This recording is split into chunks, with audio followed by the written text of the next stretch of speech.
In today's video, I'm going to teach you how to get live futures data on TradingView for free. We'll walk through this slowly and clearly, so even if you're new to TradingView or futures, you'll be able to follow along without any trouble. By the end, you'll know exactly what to click and what to look for to see live futures prices updating in real time.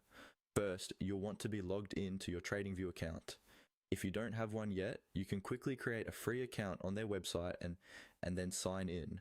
Once you're logged in, make sure you're looking at a chart, because that's where we'll select and view the futures data. If you prefer, you can also connect a paper trading account inside TradingView. Paper trading is a simulated trading environment that lets you practice without risking real money. To do that, open the trading panel at the bottom of the screen, choose the paper trading option, and follow the prompts to connect.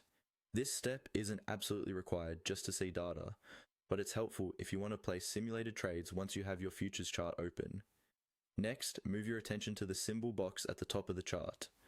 This is where the current ticker symbol is displayed, such as a stock or crypto symbol. Click directly on that symbol. A search window will pop up, giving you access to different markets and instruments. Inside this window, you'll see various categories like stocks, forex, crypto, and futures. Click on the Futures tab to filter the list so you're only seeing futures contracts.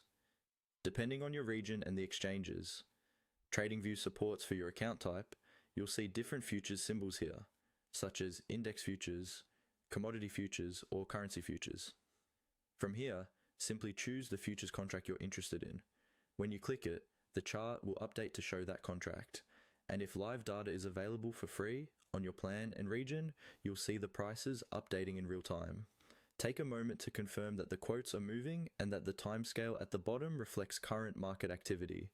If TradingView requires any additional confirmation or settings, just follow the on-screen prompts. These might include accepting terms, confirming your data source, or acknowledging any exchange-related notices.